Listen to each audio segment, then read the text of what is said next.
3, 2, 1, 0. All engine running. Liftoff. We have a liftoff. Can-Am Wrestling Show.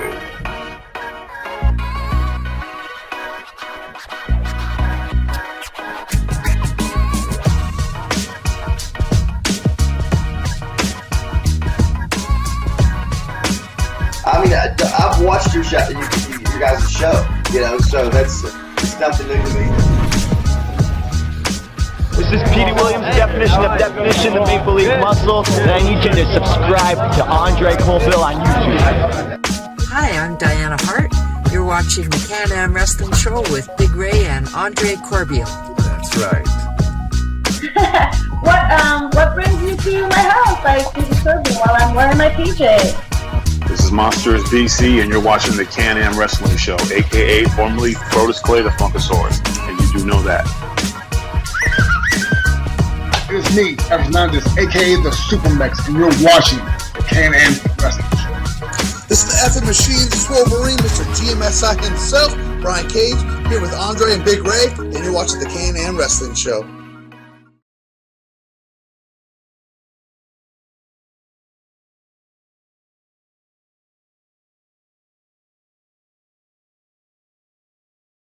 Ladies and gentlemen, this is the Can-Am Wrestling Show, episode number 62. If you don't know who I am the Mark of the Masses, the man with a plan, Big Ray, here to stay to talk some wrestling today. And I am joined, as always, by my Can-Am brother from the north, my Canadian compadre. I call him the Canadian Destroyer, Mr. Andre, on Twitter, _Corbeil. Andre, what's up, Pops? What's up? Take a look on the screen, wrestling fans. That's what's up. We have an exciting, awesome episode 62 of the Can-Am Wrestling Show with Big Ray, Andre Corbeil, and Supermex, Shawn Hernandez, Lucha Underground star. Without any further ado, let's let the fans get acquainted with the big Supermex. How you doing, my friend? What's going on, Grace? I try to combat that ugly yellow shirt you're wearing with this ugly orange shirt, so hopefully we have a nice little contrast going. All right, are we doing shirts and skins? Because I don't think I should do that. Oh, Ray, don't. No, not yet? All right. But anyway, listen, Andre, listen, this is the. I mean, we haven't had Shawn in a while. A lot has changed. A lot's going on with Shawn.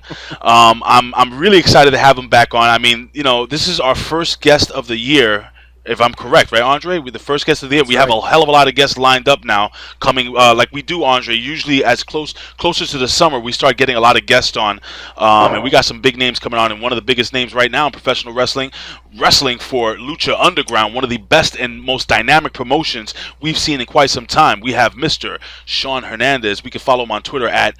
What is it? What's his Twitter handle again? Supermex. Supermex CTM. Very good. Damn! And we apologize for the lack of guests in this year of 2015, but you all know my story. You all know the near-death experience that happened to me and I went through, and that's the reason. I'm feeling much better now, wrestling fans, and Big Ray and Andre Corbeil, we're getting ready to hit a home run, y'all, and more guests are coming very, very soon, so the wait is over. All right, very cool. So now, listen. Now, Shawn made one hell of a debut in Lucha Underground. And if you guys don't know what the hell Lucha Underground is, you must be living under a rock. If you're a professional wrestling fan, you can follow him on El Rey. If I'm correct, is it Lucha El Rey on Twitter? And what we're going to do is we're going to jump into, Andre, our top 10. The Can-Am Wrestling Show's top 10. Pro wrestling debuts. Debuts. Now, let me tell you something, Shawn. You know, I was really excited. And me and Andre, well, I'm going to speak for myself. I was holding in all that information for the last few months, knowing that you were going to debut on Lucha Underground, brother. So I was ecstatic to see you, man. Before we jump into our top 10, how was it debuting and seeing yourself on TV on that dynamic, I call it dynamic, on that dynamic promotion? Well, it was awkward because I've been taken with those guys since October, and it's a TV show about wrestling. It's not like a Raw or Impact or SmackDown. It's an actual TV show about wrestling that has some phenomenal wrestling in it. But the problem is, I had a character change, so I was gonna have a mask. I was gonna do something different.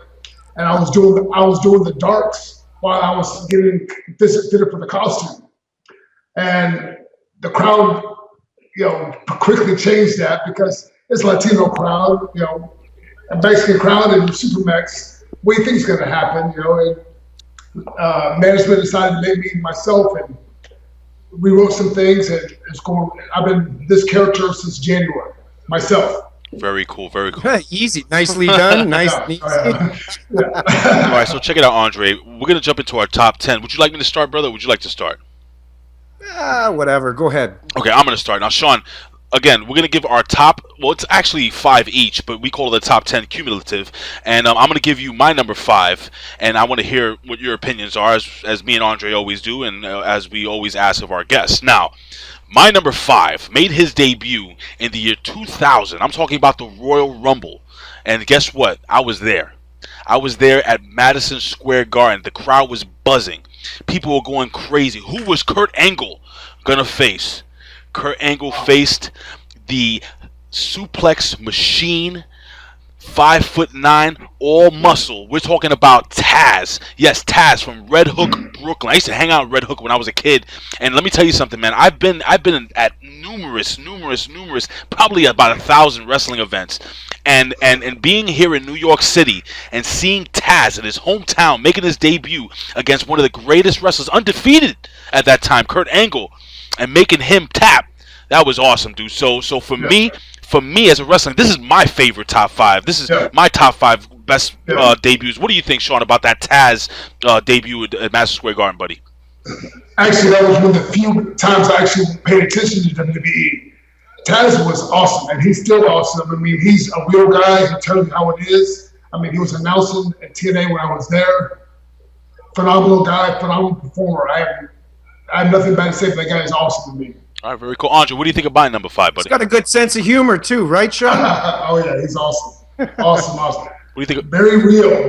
One of the few very, very real people in the business, I'll tell you that right now. Yeah, I mean, actually, Tazz has a really great podcast that I listen to on Podcast 1. He has a lot of guests on, and I do love Tazz. I like the way he just, like you said, he's real, man. He doesn't bullcrap anyone. He asks questions straight up. He has a lot of New York personalities from New York radio there. I mean, it's a really, really cool Where are you at, Shawn, if you don't mind me asking right now? Houston. Oh, I'm Houston, Texas, bro. You're in Houston? Why do you say it like that? And for wrestling fans that want to check out Tazz's podcast, it's called The Human Podcast Machine, right? Absolutely, dude. So check it out on Podcast 1, wrestling fans. Now I'm going to roll into my number 5 this week, going all the way back to July 16th, 1994, when none other than the hardcore legend, an icon in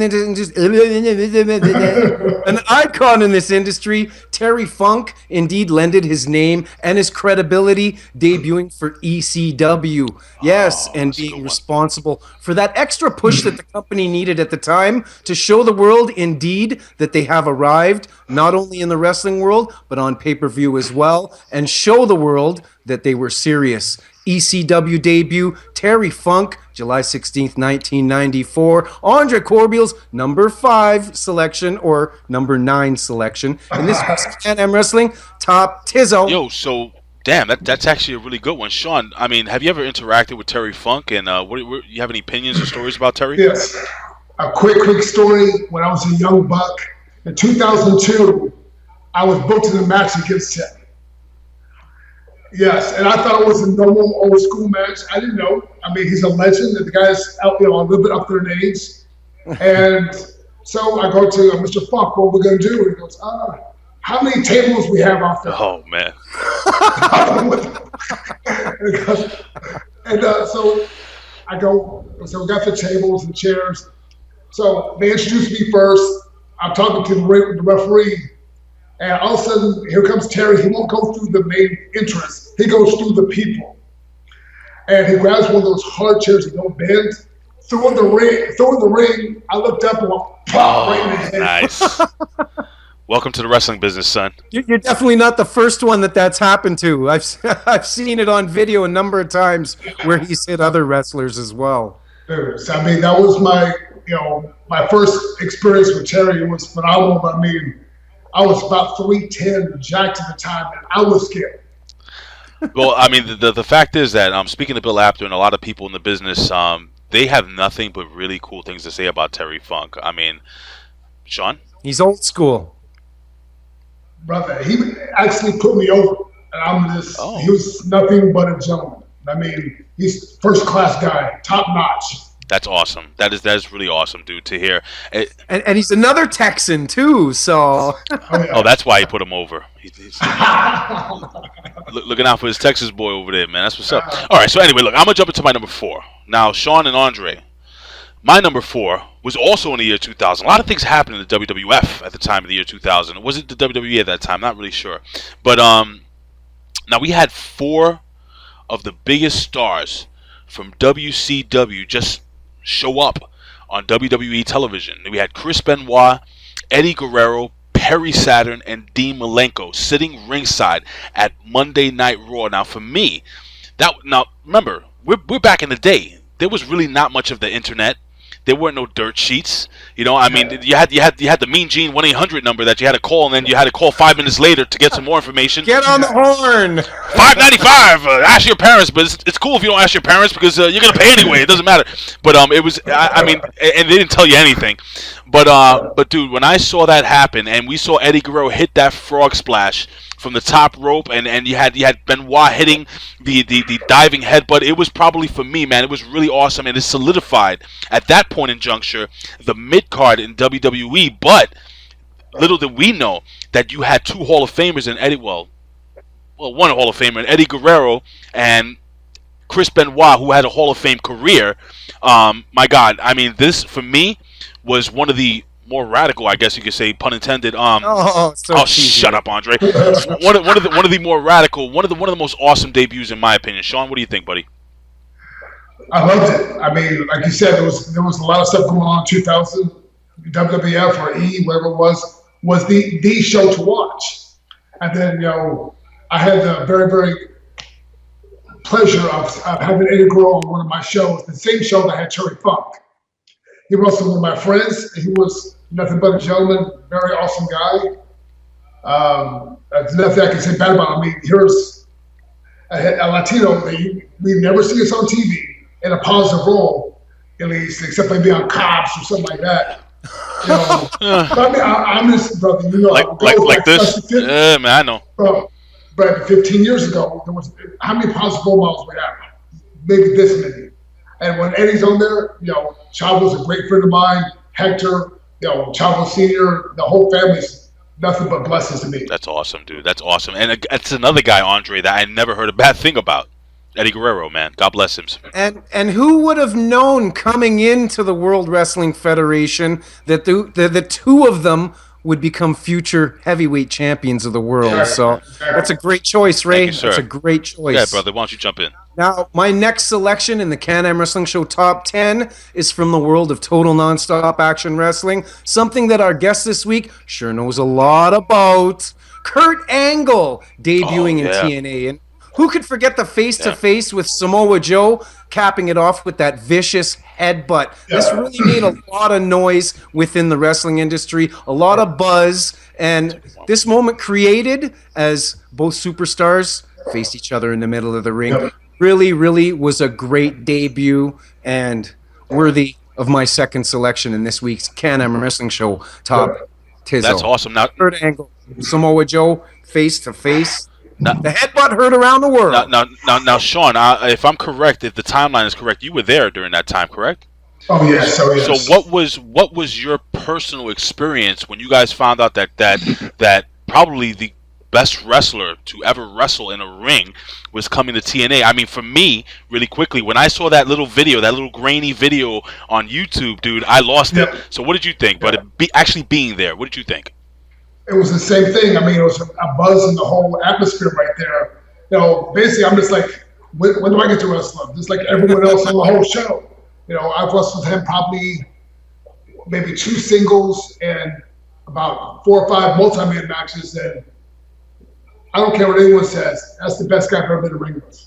He's the best, isn't he? Yeah. Yeah. Hands down. Well, I don't think there's anyone here on this little panel here or that would argue that Kurt Angle is possibly the greatest in-ring performer of all time. And let me tell you something, dude, ever. And the guy's psychology outside of the ring is just as good as his athleticism and ability inside the ring. Sean, what do you think of that, buddy? He's the man, bro. I mean, he can do it all. He can do it all. He can do it all. I mean, maybe not be a heel because he's such a great athlete and a great mindset, but I mean, he could have, I bet you my dog in the backyard right now could have a 4-star match with him right now. Right now. What do they always say that if you know what you're doing in the ring, you can have a great match with a broomstick. So, dude, Andre, that was, I don't know how the hell I actually left that off my list. That was actually really a great choice, dude. And to think back at the reaction I had, man, I don't know how I left that off my list. Good stuff, man. In my opinion, my humble opinion, I truly do think to this day that even though the Hogan announcement was on a higher level, I still think importance-wise and fan excitement-wise, Kurt Angle, the biggest debut ever in TNA. Absolutely. In my opinion. I agree. Bigger than Sting, bigger than Christian Cage. I mean, absolutely. Christian Cage was a good debut, though. Yeah, that was a good debut. We can get into that a little bit later if you want. But I'm gonna jump into my number 3, Andre. And let me tell you something, Sean, Andre. After August 9th, 1999, the WWE or WWF at the time would never, ever be the same again as Chris Jericho, Y2J, debuted with the People's Champion, The Rock, standing in the ring, and The Rock looks at Chris Jericho, and The Rock says, "What is your name?" And Chris Jericho goes to answer him, and he goes, "It doesn't matter what your name is," and sparked off possibly one of the greatest characters, one of the best in-ring competitors, and definitely a WWE Hall of Fame, the first ever undisputed WWE World Heavyweight Champion. I mean, Chris Jericho, dude, that debut was freaking awesome. And the thing is that as I was watching WCW when I was a kid, and Andre, you're a huge WCW guy, you had to see that megastar in Y2J, Andre. Yeah, well, the backstage politics in WCW was another beast within itself. Chris Jericho's, he's talked about it a couple of times in the past, and so have a bunch of other talents. He could have been world champion in WCW if they would have just given him the booking, but it never came to pass. Fortunately, it did come to pass in the World Wrestling Federation, and unlike Booker T's debut, Who the Hell Are You? Yeah. With The Rock and all, I truly think that this was done right. Yeah. That was a great moment. Raw is Jericho. Yeah, absolutely, Sean. Do you remember where you were when Y2J made his debut, buddy? I was in Houston. I was a local guy trying to make it up in the ranks, and just his little Titantron thing, was awesome. Just the Y2J thing. I mean, it just grabs your attention right there, and then his mic work really backed it up 100%. It was awesome. Well, I think what added to that debut was the month or 2 months of what was it, Andre, that they would play like the end of the world is coming or the millennium is coming, Y2J, and nobody. They're called teasers, Ray. Yeah, that thing that they do, teasers, man, and it was just like a lead up, and it was a build up, and it was a lead up and a build up until the lights shut down, the clock went down to 0, and boom, an explosion. Y2J exploded on the scene there in the WWE. So, Andre, jump into your number 3, my friend. And before I jump in, I'm going to say that his mic work, his quality on the mic is still to this day one of the tops. I'm not going to say the best, but one of the tops. He's always been rock solid on the mic. Great talent. From Canada, by the way, eh? I was waiting for you to say something about that, brother. Yeah, whatever. I'm going to roll into my next selection on the Can-Am Wrestling Show Top 10, none other than the Nature Boy in the WWF. It was September 9th, 1991, and he had the WCW title in hand. Now that sounds like one mean-ass dog. It's okay. We could. Now, it's not going to jump through the window and attack you from behind, is it? All right. No, this ain't no Cujo. All right, I'm just making sure, brother. Hell up here, and I want to run away from the camera. What kind of? The WCW title in hand, the Nature Ric Flair, the World Heavyweight Champion, with Bobby the Brain Heenan by his side. Yeah. Now, this appearance was on, what was it? I think it was Primetime Wrestling. Yep. Mm-hmm.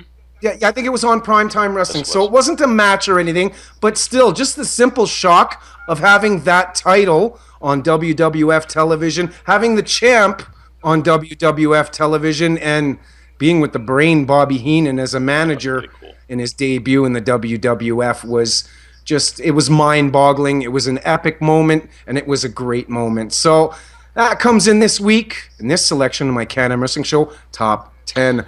Woo! Now, Shawn, let me ask you a question. Before I ask you what kind of dog you have, because you know what kind of dog do you have, buddy? It's actually a rescue dog, so it's like a mix of a lot of stuff. Okay. It's a wrestling dog. No, rescue. A rescue dog. A wrestling dog. Yeah. It has little tights and he's wearing face paint. No, he just barks real mean just so you pet him. Oh, okay. He's one of those kind of dogs. All right. Well, he sounds like he's a loving dog. But all right. So back on track now, Shawn. I'm sure, just like me, you were a wrestling fan when you were a kid, and to see Ric Flair on USA Network holding that big gold title. I mean, what was running through your mind when you saw that, brother, the first time? Well, Ric Flair's easily a top 3 favorite of mine. Okay. I mean, as far as heel, he's the man, bro. I mean, there's a few times I got to be in the ring with him at TNA, brother. I was like a little kid, like in a candy store. I was like, like eyes beaming, like, man, I'm going to ring with Ric Flair. Cause, I mean, he's just effortless. Everything he does is this picture perfect. I mean, and he doesn't even try. And I mean, when he's on, he's 100% on Ric Flair. We can tell a lot of off-air stories about him at the hotel bar, but I mean, that's no here nor there. But he's still the man. He's still the man. It is. And to be the man, you got to beat the man, or at least drink as much as the man. Drink with the man. Hey, I was on TNA salary, so I was drinking with him, not drinking with more than him. Right. Wow. I can hold my own, but from what I've heard, and again, I'm not here to kind of speak for anyone, but I heard that Ric Flair is quite the connoisseur of fine liquors, if I'm correct. Oh, yes. The bar closer, closing down the bar. Okay, we gotta shut the lights off now. You gotta go. I got a quick PG story to tell about Rick. You can go PG-13 if you want, bro. That's fine. Well, it's real simple. After a house show, we stayed at a different hotel, but he always stays at the Marriott. So I met him at the Marriott Hotel bar, and there's a whole bunch of us. The place is packed because Ric Flair's there, and Ric Flair's buying drinks for everyone. So, he pushed the person next to him out of the seat, made me sit next to him. And, hey, this guy was awesome. But he was in Mexico for the year. And so when it calms down, I go, hey, Rick, can I buy you a drink? He looked at me with a deadpan straight face. He goes, when you buy Ric Flair a drink, you buy the whole bar a drink. It's like, oh, shit. I go, Rick, you know what? I go, I'm not trying to, disrespect, but I mean, I don't think I can cover this whole bar. This bar's packed. I go, can you just appease me? Let me buy you a drink. He goes, when you buy Ric Flair a drink, you buy the whole bar a drink. I go, yes, I'm not buying you a drink, Rick. Sorry. Holy crap. I wonder how many guys within over the years that he was actually able to influence that decision into buying the whole bar a drink. Well, this bar was packed because it was a Friday night. Oh my gosh! Where was the bar? Do you remember offhand? It was at the Marriott Hotel. I forgot what town. Right? Was it Orlando? No, it was like Georgia or some those redneck towns. Yeah, but at the same time, I'm sure the liquor's a little cheaper down there. Shawn, you sure you couldn't have covered at least half the damn bar? Okay, all right. It's one of those. I think it was like West Virginia or something like that. So you hear Ric Flair's in town, like I guess the whole town comes. Right. You know what I'm saying? I mean, you see like moms with like little kids coming to see Ric Flair at the bar. You see little kids out in the vehicles outside the bar waiting for their parents to get back. Playing Nintendo. Crying. All right. Anyway, it is what it is. But that's a really interesting story. So apparently, ladies and gentlemen, if you ever see Ric Flair, do not offer to buy him a drink because you would have to apparently buy everyone in the bar. Unless you're balling. Unless you're balling. I ain't balling, brother. Hey, be smart. Just make sure he's the only one in the bar when you ask him. Duly noted. Make sure it's at the end of the night when the bar is empty. Just call it a bomb scare, and then everyone leaves, and it's just you and Rick, and everything's good. Hey Rick, by the way, there's no bomb. You want a shot of whiskey? Anyway, all right. So let me jump into my number 2. Andre, Shawn. Let me tell you something. My number 2 was probably one of the biggest impacts in professional wrestling history, man. Seriously. We had the medium guy, and you had the big guy making their debuts on Monday Night Nitro. What the hell am I talking about? Well, if you won a war, you got a war. This is when Kevin Nash was brought in and introduced to Eric Bischoff and the world.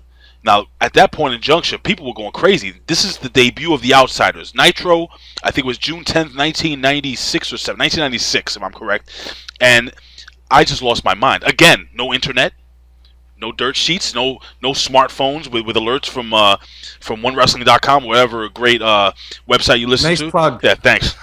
But the truth of the matter is, dude, that blew my mind, dude. I saw Diesel and Razor Ramon on my TV screen, the medium-sized guy and the big guy, and that was one of the coolest things I've ever seen. Shawn, I mean, again, as a wrestling fan, dude, not knowing what the hell was going on backstage, like what the hell was going through your mind, sir? What the hell? I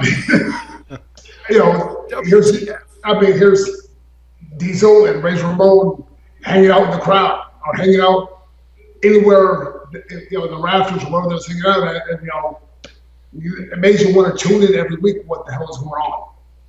Yes. Compelling television indeed. Andre, what do you think of that as a debut, though? Well, I'm going to digress. Oh, so I'm going to assume that it's going to be on your list down the line. That you betcha. Yeah, I've been doing this too long with Andre. I know him. Go ahead. Good, Andre. My number 2 this week in the Can-Am Wrestling Show Top 10 involves the $1 Million Man, Ted DiBiase, but not entirely him. Announcing the debuting Undertaker at the 1990 Survivor Series. Need I say anything more, wrestling fans? We all know the legacy that's been etched and carved in stone for the Undertaker, as Mark Calloway's had a legendary career, one of the most legendary careers out there. Definitely top 10 greatest careers of all time. Probably. He's a staple within the company. He's a leader in the dressing room, and he's an icon in the eyes of the fans. And this is when he debuted at the 1990 Survivor Series as Ted DiBiase had a little trick in his pocket, and indeed, one hell of a trick. Now, number 2 this week on my Can-Am Wrestling Show Top 10. Now, Andre, that's when Undertaker basically cleaned house, right, for Team DiBiase, correct? He sure did. The legacy had begun. Hey, Shawn, let me ask you a question. As gimmicks go in professional wrestling, and you're a professional wrestler, so gimmicks are, I guess, a part of what you do. My God, possibly the greatest gimmick in professional wrestling history. Now, have you ever had any opportunity to interact with the Undertaker personally or on a professional level in any way? And would you like to? Oh, who wouldn't? I mean, of course not. A long time ago, before I was wrestling, I was the manager of an impound yard. So if you get like a DWI, get warrants, you get your car towed, you had to pick a car up from me. And then so they didn't have game show questions to get your vehicle back there? No. Oh, like I know what you're talking about. That's awesome. Brother, if you didn't have a 79, 73 at the time, you were not getting your car. Oh, jeez. And then I needed a night guy, right? So my night guy, true story, was the Necro Butcher, was my night guy. And anyway, how that all correlates, the Undertaker's brother was an HPD cop at the time. And no one believed him, but they have the same last name, and he's like my height. Of course, Undertaker's like almost 7 foot. Right. So he goes, there's no way. And sure enough, he showed us pictures. It was actually a true story. That was his brother. So, small world, huh? Yeah. All right, so basically, let me ask you a question. When you open the trunk, did the Undertaker sit up? No, he wasn't. No, it wasn't his. I'm just saying, dude. You don't know. It's wrestling, dude. Was it a Hearst? No. Very, very, very quick-witted, Andre. Better than me. All right, so Andre. Now I'm gonna jump into my number 1. Now my number 1 isn't so much of a debut of a wrestler itself. I mean, the guy was already at that company, but he left the company and came back. What I'm talking about is January 23rd, 1984. At that time, Bob Backlund was injured. He was supposed to face the Iron Sheik in a rematch for the World Heavyweight Championship. But what he did was he introduced the world to Hulkamania, Hulk Hogan, making his re-debut in the WWE, because back then he was a heel, went to the AWA, went to New Japan Pro Wrestling, or All Japan Pro Wrestling at that time, and he made a name for himself. Hulkamania was actually born in Minnesota, and he brought Hulkamania to New York at the time, and Hulkamania was introduced. Hulk Hogan would later on defeat the Iron Sheik and become the WWF World Heavyweight Champion. So for me, the biggest debut in the history of professional wrestling, because I feel, and I'm going to ask you, Shawn, what you feel about this. I feel that Hulkamania basically, and everybody says this, but the introduction of Hulkamania helped elevate professional wrestling to a level where the boys can actually make money, can merchandise, can sell their characters to cartoons, they can make action. I'm not gonna call them dolls, action figures. What are your opinions on the debut of Hulkamania and its effects on pro wrestling today? It's real simple. It wasn't for Hulk Hogan, every pro wrestler would be making a lot less. There'd be a big discrepancy in the haves and have-nots. There wouldn't be guys, being flown to different places. There wouldn't be, getting merch and retail, action figures, posters, pictures, getting that money. It wasn't for Hulk Hogan. It would be whoever the next Hulk Hogan was, and be the rest of the people down here. Right, absolutely. Andre? Mr. Ganya, I will not break the Hollywood jabroni's leg in the ring. I like Mr. McMahon. He's good boss. I will not do it. What do you say? I know bite hand that feed me. I know make him a humble. Anyway, Iron Sheik, man. Iron Sheik, Hulk Hogan, 1984. The birth of Hulkamania, dude. That for me was one of the biggest debut. Andre? Hollywood blonde, hot. Go ahead, buddy. Jabroni. That's better than my freaking impersonation. Go ahead, buddy. Now I'm going to roll into my top selection this week in the Can-Am Wrestling Show Top 10. Ray already alluded to it. The Hostile Takeover, Scott Hall, Kevin Nash, WCW Nitro, May 27th, 1996, which led to Kevin Nash 1 week later and eventually turning the wrestling world upside down with the eventual creation of the NWO, bringing wrestling to its highest heights, its highest ratings, and its most relevancy within the history of wrestling. So I couldn't avoid it being number one. It definitely is the greatest debut in Andre Corbeil's opinion. Number one this week on the Can-Am Wrestling Show, the Hostile Takeover. Hey, yo. Hey, yo. Hey, yo. Now, all right, so Shawn, I'm not going to ask you about that because we already got into that. So, ladies and gentlemen, again, that was our top 10. As we always say here at OneWrestling.com, we want you to leave your opinions, leave your comments here below at OneWrestling.com or YouTube /OneWrestling Video. Again, you can follow us on Twitter. Follow me at Big Ray Show, Andre at Andre_Corbeil, and, of course, our guest, Hernandez. Follow him at Supermex CTM. I got that right this time, right? Very cool. That's right. All right, very cool. So now, Andre, we're going to get into our next segment, right, buddy? Yes, sir. This is shooting on the spot. Andre, why don't you break down the rules of shooting on the spot, and why don't you tell the fans of Hernandez what we're going to do here, buddy? This is basically our quick thinking segment, our fast round. Now, Big Ray and I are either going to post a question or just even a name or a situation, and you reveal the first thing that comes to your mind, unless it's a question, then you give us an in-depth answer. How long or short it is up to you, Shawn, and I'm going to start off here. Now, it's going to be a road story question, and I have two of them. Now, this first one is, what's the best road story you had while traveling up and down the road over the years within this industry? There's no way I can say it. All I gotta do is say it's a height. You'll get a divorce if you say, right? You'll end up. No, it is. I don't want to incriminate anyone. All I can say is it was at the height of the LAX, 2006, 2007, as with my road partner and my brother, Homicide. That should be enough information for you right there. That should be enough info right there.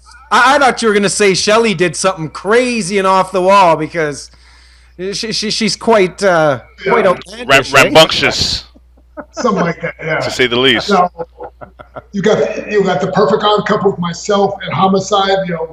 I'm a Mexican from Texas. He's hood Puerto Rican from New York. That's right, kid.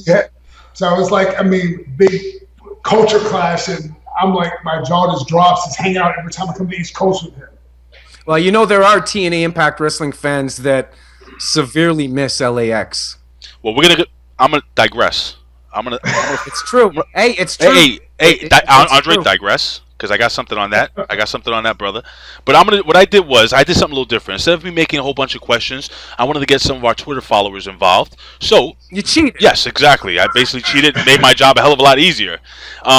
So basically, what I did was I took the Twitter questions, and I'm going to ask Shawn directly from Twitter. We have our first, and a young man who actually has a great YouTube channel, and he's very smart. You can follow him on Twitter at 7WWE Rocks, and he asked at Supermex CTM if Hernandez would go for the trios title in Lucha Underground, who would his partners be? It doesn't have to be anybody on the roster right now. It could be anybody. Let's say anybody. I'd say myself, Homicide, and Pentagon Jr. That's it right there. Who's the third? Pentagon Jr. Pentagon Jr.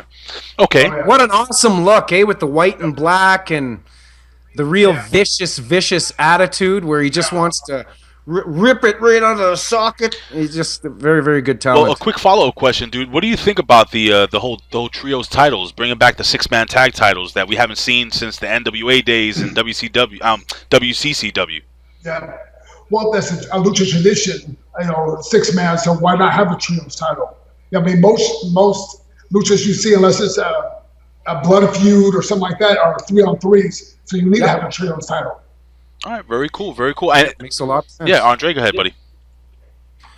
Your thoughts on the cinematography style that indeed Lucha Underground uses within their promo reels and their production in general. What do you think of how different it is? And I'd rather hear it from you than me, and I'm sure the fans as well would as well.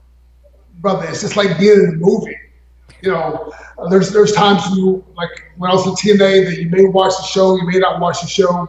But with the editing and the creativity of the production team, they make you personally, even if you're on the show, want to watch it and see how they, jazz it up. It's phenomenal. You've seen it. They make guys that real life maybe this tall, the whole background music, everything's just phenomenal. It's like watching a movie. Very cool, very cool. And a shout out to Carly Perez. How you doing, darling? Carly Perez. I'm really glad, man, to see our other homeboy Brian Cage get his break there, man. He's a phenomenal talent. Andre, do you have a Brian Cage question? Do I have a Brian Cage question? No. Okay, so just on our show. Hernandez, I just wanted to ask you, man. We had Brian on, and Brian's just a really cool, down to earth dude, so underrated dude. Can you give us a little something about Brian Cage and how he's doing over there, buddy? Oh, he's doing great. This is the big next evolution. He's jacked, obviously. That's the first thing you think about when you see his physique. But what you don't see is this guy can do standing backflips and land on his feet. Consecutive. You'll see the next 3 in a row. I've seen him 3 in a row before. Just like you'll see some upcoming shows. Some of the unreal athleticism this guy has. I don't want to give it away. Don't want to spoil it because it's a TV show, but. Just tune in. You're gonna be very, very pleasantly surprised. All right, very cool. Now, and for the fans that are watching this episode, we're shooting on the night that Supermex. Let's not. Yeah, how's that possible? It's impossible. Supermex is Underground 2-night wrestling fans. Very, very cool. Maybe you'll get a tidbit within this show. All right, so now I'm going to ask this question not just to Hernandez, but I'm going to ask it to Andre, kind of, because I want to hear your opinion on this, Andre. And this is a very serious question, Shawn, so if you don't mind. El Perro Aguayo. El Perro Aguayo, I grew up watching Mexican wrestling. I love Mexican wrestling. I love my Latino wrestling. I love it. I was watching religiously Triple A, and El Perro Aguayo for me personally was just so charismatic, so talented, and was such a huge megastar. I don't think the people here in the United States, if they don't watch, understand how important the loss of this gentleman is. Now, my question to you is, Shawn, this is why I say, and Andre, this is a serious question. This is my question. What do you say to those, and I'm going to call them idiots, who recklessly reported that Rey Mysterio killed El Perro Aguayo in the ring? What do you say to those morons that and end it on a positive note, if you don't mind, with El Perro? It's real speechless. I mean, it's obvious that the fans, you should just be a fan. Just watch the show. Don't try to act like you know what's going on backstage. You know, I have many fans. Oh, he's overlaying this and that. Okay, come get in the ring. Let's see what you can do. And they can't even run the ropes. I mean, they maybe can. You know, I've had students that watch me on shows. They come in, they can't even do 30 push-ups. I mean, come on. You know, it takes an extreme athlete to do what we're doing, especially for as long as Pedro's been doing it, as long as Ray's been doing it, as long as I've been doing it. It's a very bad, sad situation. Pedro was a great guy. I mean, the most charismatic guy without a mask on. I mean, I don't know, you know, Ray, you know, but once you lose your mask in Mexico, you know, your stature usually drops because the mystique is gone. But I mean, he's one of the few guys that when he lost the mask, his mystique just went straight up because his facials, his charismatic, because Christmas came out, and this guy can make anybody want to see the babyface beat his ass. Yeah, he was great, man. He was great. I mean, Andre, go ahead, buddy. And he's a second generation star. He lost his father's mask. His father was a huge star. And the reporters out there, if you want to even call them that, Bill Apter touched base on unethical reporting.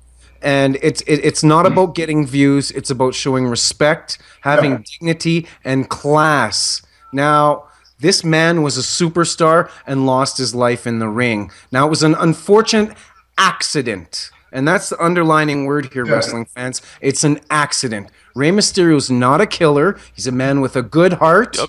And I bet you Ray felt really bad when that happened. And with the idiocies on the internet, the people bombarding his social media must have made him feel this big, which is wrong, ladies and gentlemen. So all we can say is rest in peace. All we can say is respect to Rey Mysterio and anybody that wants to make those kind of reports. Yeah, exactly. Just put a bunch of beeping over that. You know, no, I mean, it was one of the first times, Shawn. I mean, I know you've met Bill Apter a bunch of times, and you know the type of person that he is, and you know he doesn't get mad. And if you go to OneWrestling.com, this is one of the very few times, and I know Bill personally, very personally. He's an amazing guy. He was upset. Pissed. He was pissed, and I wanted to have somebody, and the reason I wanted to ask you, not only because you're a Latino star, not only because you have connections with AAA, but also because you're an in-ring talent. You know, you're part of that not just business, you're part of that family, dude.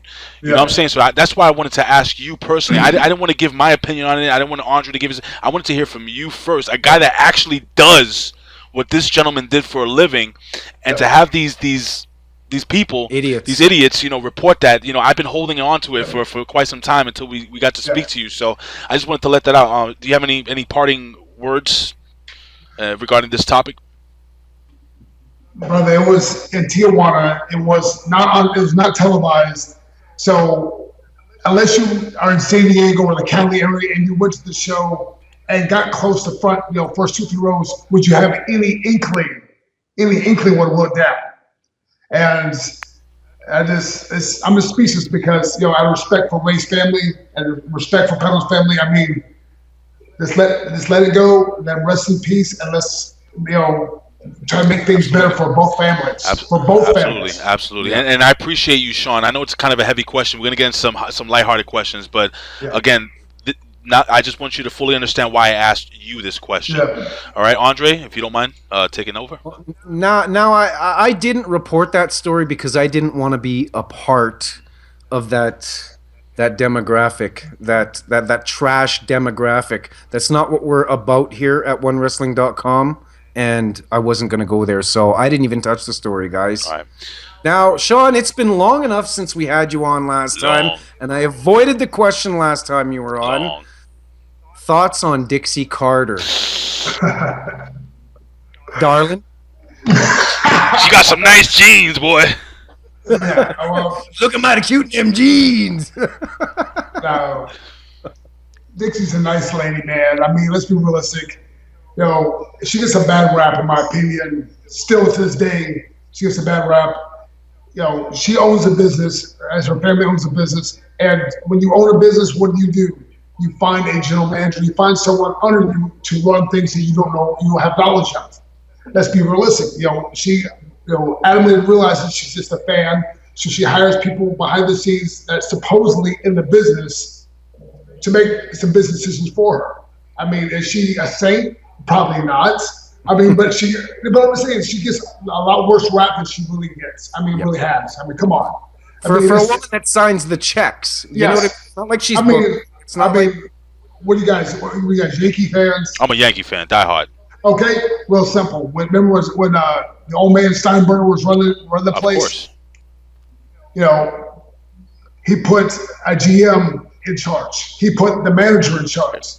You know what I'm saying? So, I mean, he wasn't having the day-by-day stuff like that. He was just, when he didn't like the product, then he would change it.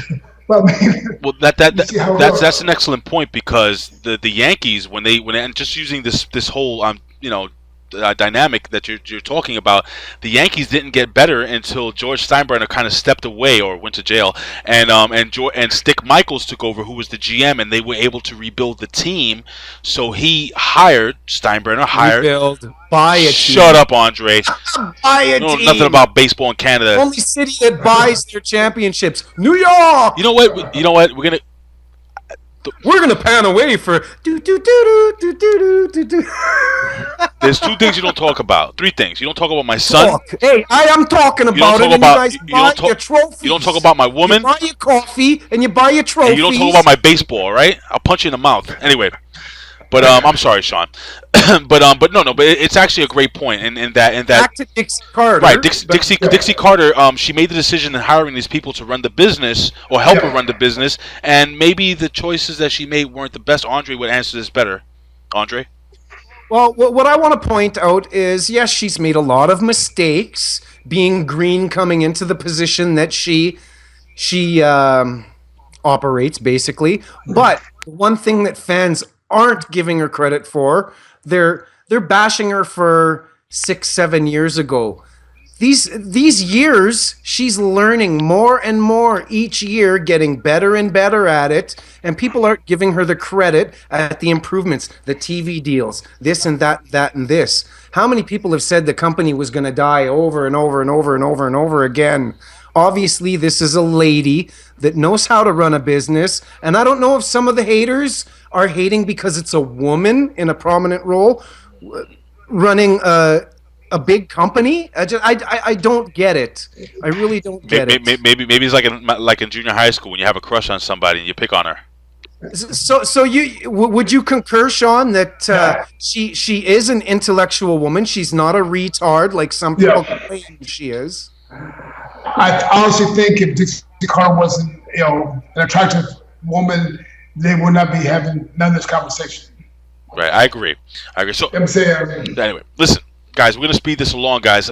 My next question is kind of an interesting question. I have Roger you can follow him on Twitter. He's actually one of my favorite guys on Twitter. Power Tweeter. Yes, at Roger Power Tweeter. He asks at Supermex, who does El Presidente see the top? I'm gonna read this right. Who does El Presidente see as the top 3? You don't have to give all 3 most underrated luchadores today.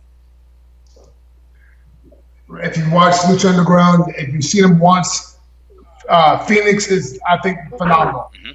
Phoenix is phenomenal. Pentagon Jr. is phenomenal. That's my 2 favorite right there. And a little surprise one would be Mascarita Sagrada. Oh yes. That little guy. Oh, why? He's awesome.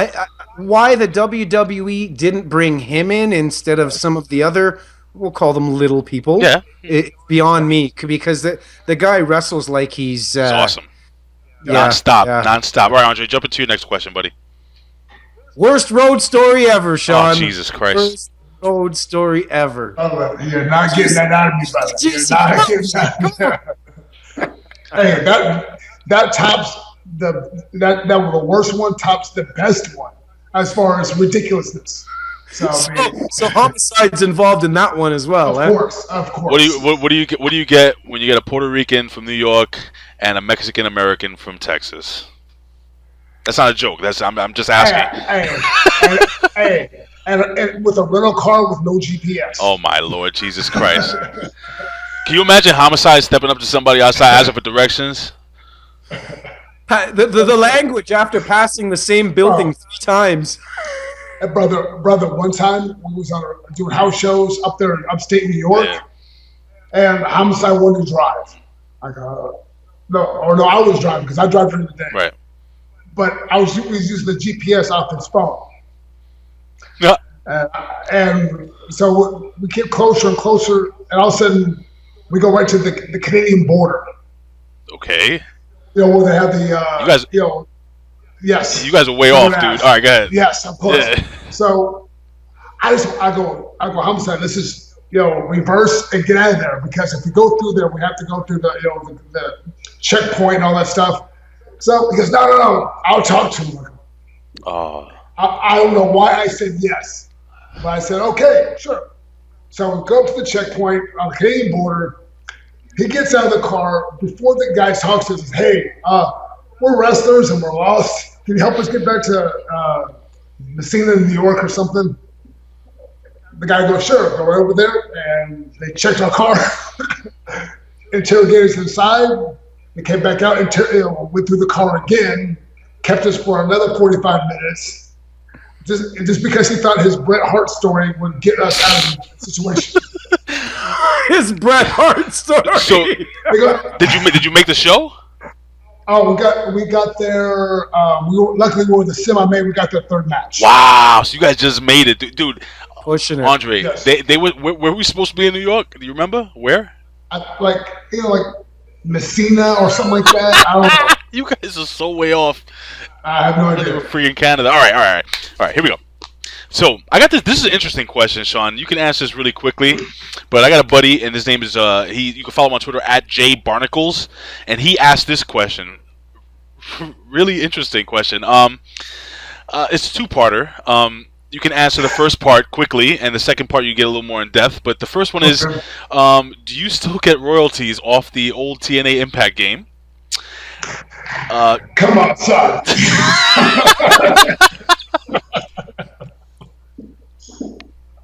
Checks for 15 cents?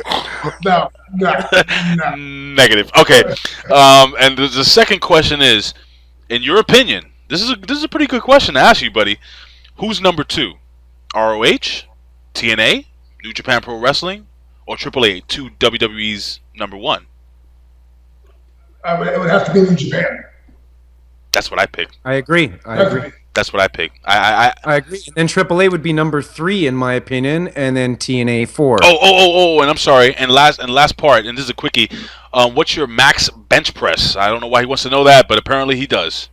Well, when I was a young man, I hit about 540. Damn, 540. And now he does it with his kids hanging No. off. Now I'm looking to get 500 for a triple, but I mean, dude, 540. That's some serious weight, bro. That's you and I together, Ray. Yeah, no kidding. All right, ladies and gentlemen. Well, unfortunately, because of some satellites colliding in space and so on and so forth, we lost connection with Hernandez, but we were able to get him back. The mega powers explode, dude. So here's the deal, guys. We're gonna break this video into 2 parts. So, Andre. We hope you enjoyed this first installment of episode 61 of the Can-Am... 62, right? 62. 62. I almost botched that up. We hope you enjoyed this first installment of episode 62 of the Can-Am Wrestling Show with Lucha Underground superstar Supermex Shawn Hernandez. We got a lot of good show coming up for you guys, wrestling fans. Ray and I, OneWrestling.com, we apologize for the internet's blunder, the internet's botch, but we'll see you next week on the Can-Am Wrestling Show. Hey, look at it this way. At least you have something to look forward to. Look forward to Supermex Part 2. Later, guys.